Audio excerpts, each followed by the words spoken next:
September 9, 1964.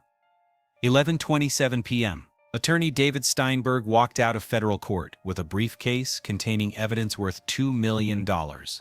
Stolen evidence from Bumpy Johnson's racketeering trial. Evidence that could destroy half the politicians in New York and send Bumpy to federal prison for life. David was supposed to disappear forever, flee to Switzerland with his fortune and his secret. Instead, 3 weeks later, he received a phone call that changed his life. Bumpy Johnson's voice was calm, almost friendly. "Congratulations on your appointment, Judge Steinberg." David's blood ran cold, because in those 3 weeks, while David thought he was hiding in Miami, Bumpy Johnson had made one phone call that got him appointed to the federal bench. This is the story of how stealing from Bumpy Johnson became the best decision David Steinberg ever made, and why betraying the most dangerous man in Harlem led to the most successful career in American law. To understand what happened that night at federal court, you need to understand who David Steinberg was in September 9, 34 years old.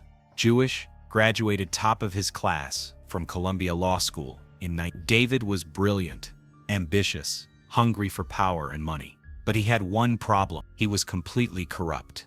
Not petty corruption like taking bribes or fixing parking tickets. David was systematic, calculating, professional. He sold verdicts, leaked grand jury information, and specialized in making evidence disappear for the right price. David had been Bumpy Johnson's attorney for 2 years, ever since Bumpy got indicted for conspiracy and racketeering in 1962. The federal government had been building a case against Bumpy for 5 years. They had wiretaps, financial records, witness testimony. They had enough evidence to put Bumpy away for 30 years. But they also had David Steinberg representing him. David was good at his job. Very good.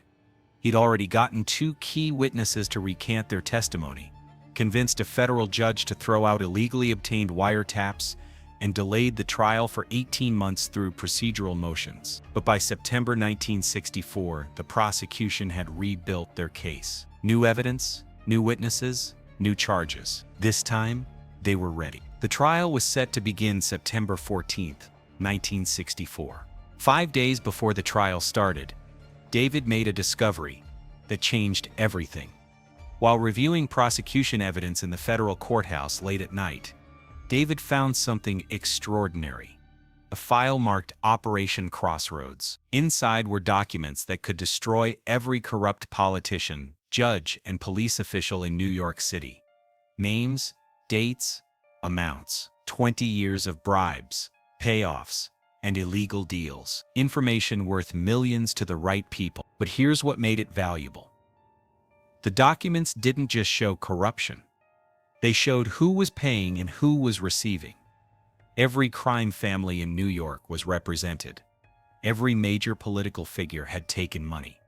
Every police captain had a price. It was a complete map of corruption in the most powerful city in America. David stared at those documents for 3 hours, calculating the possibilities. He could use this information to blackmail half of New York's elite. Judges, prosecutors, politicians, police commissioners, all of them had secrets in that file. All of them would pay anything to keep those secrets buried. David was looking at the financial opportunity of a lifetime. But there was a problem. The documents were evidence in Bumpy's case. If they disappeared, the prosecution would know someone with access had taken them. There were only 5 people who had legitimate access to the evidence room. 3 federal prosecutors, 1 FBI agent, and David Steinberg. If the files went missing, David would be the obvious suspect, unless David made it look like something else had happened. September 9, 1964. 11 p.m. David was alone in the federal courthouse, officially reviewing evidence for Bumpy's defense. What nobody knew was that David had spent the previous week photographing every document in the Operation Crossroads file. 200 pages of the most damaging information in American political history, all copied onto film hidden in his briefcase. But copying wasn't enough. David needed the originals, and he needed to make sure their disappearance looked like part of a larger crime. So David set up the perfect theft.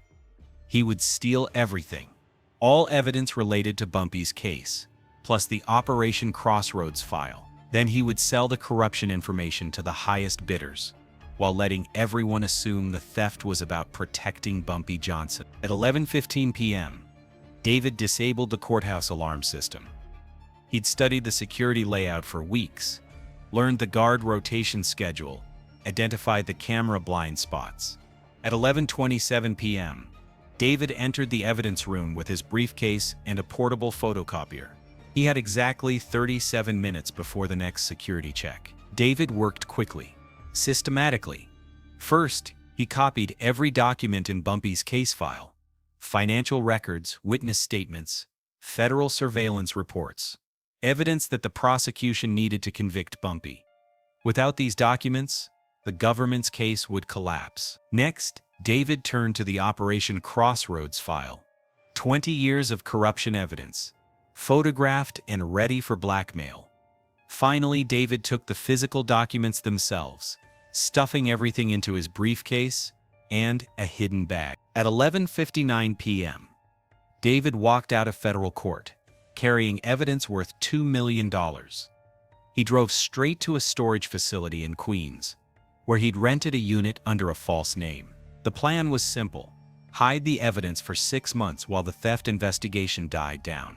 Then start blackmailing corrupt officials one by one, beginning with judges who could be bought and prosecutors who could be influenced. By morning, David would be on a plane to Miami. By next week, he'd be in Switzerland, setting up bank accounts and preparing for a new life. By next year, he'd be one of the richest men in Europe, living off the corruption of American politicians. But David Steinberg had made one critical mistake. He thought Bumpy Johnson was just another client. He thought stealing from Bumpy was a business decision with predictable consequences. He had no idea that Bumpy Johnson never let anything go unpunished. And he definitely didn't know that Bumpy had been expecting this betrayal for months. Here's what David didn't know. Bumpy Johnson had been watching him since day one. Every late-night visit to the courthouse, every conversation with prosecution witnesses, every meeting with other defense attorneys. Bumpy knew about David's corruption, his ambition, his willingness to sell anything for the right price.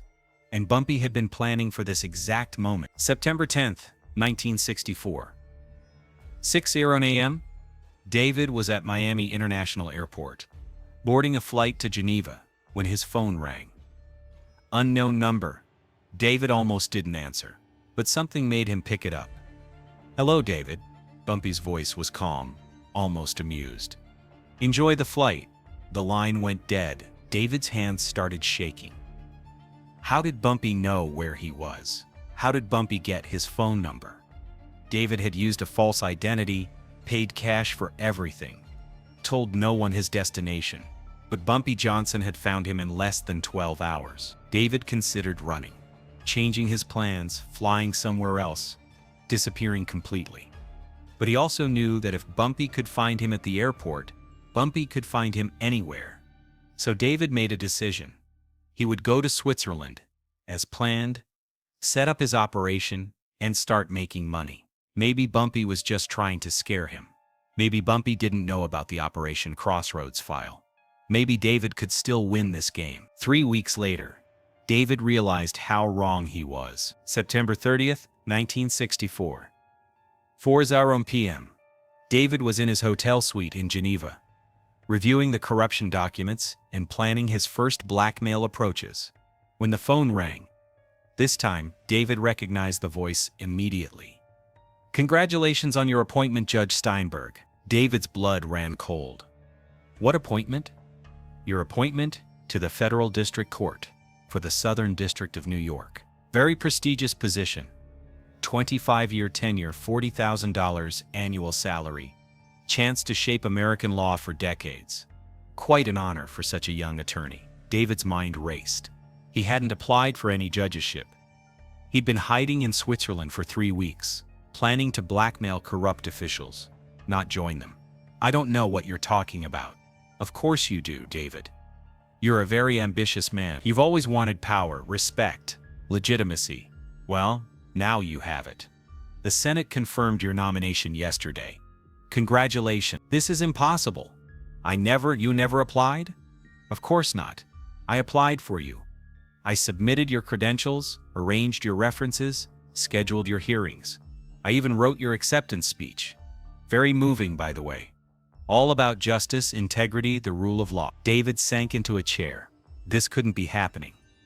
Why? Because you stole something from me, David. Something very valuable. And now you're going to spend the rest of your life paying me back. That's when David understood. This wasn't punishment. This was recruitment. Bumpy Johnson hadn't destroyed David's career. He'd created it. And now David belonged to Bumpy completely. Here's how this works, Bumpy continued. You're going to return to New York. You're going to accept your appointment. You're going to serve with distinction on the federal bench. And every case I care about, you're going to rule my way. I can't do that. People will notice. People notice judges who take bribes, David. People notice judges who sell verdicts. But nobody notices a judge who simply interprets the law in interesting ways. You're going to become known as a liberal judge, a progressive thinker, someone who cares about civil rights and social justice. David was confused. Civil rights? Social justice? What does that have to do with you? Everything. Half the cases that come before federal court involve my community. Police brutality, housing discrimination, voting rights, public education. You're going to rule in favor of justice, David. Real justice. And occasionally, when I have a specific request, you're going to rule in favor of me. And if I refuse, then those Operation Crossroads documents become public. Every corrupt politician, every dirty cop, every bought judge in New York gets exposed, including several federal judges who will be very unhappy to learn that their secrets are known. David realized the trap he'd walked into. By stealing the corruption evidence, he'd given Bumpy leverage over everyone in that file, including David himself. Bumpy now controlled a network of corruption that stretched from City Hall to federal court, and David was going to be his most valuable asset. One more thing, David, Bumpy said quietly. Those documents you stole? I want them back. All of them. I'm sure you understand why. 2 days later, David Steinberg returned to New York with a briefcase full of evidence and a federal judgeship he'd never applied for. The Operation Crossroads documents were returned to a secure location chosen by Bumpy Johnson. David's corruption evidence was filed away. Insurance against future betrayals. October 15th, 1964.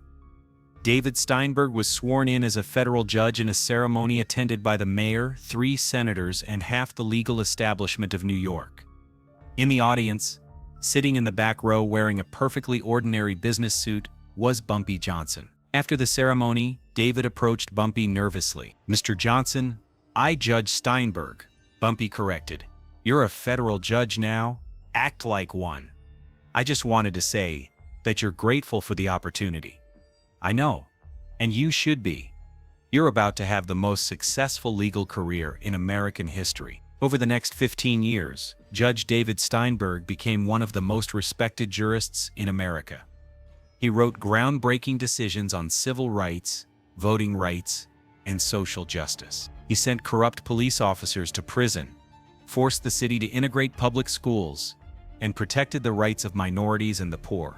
He was nominated for the Supreme Court twice and turned it down both times. What nobody knew was that Judge Steinberg's most progressive decisions came from handwritten suggestions, delivered to his chambers by an unmarked courier.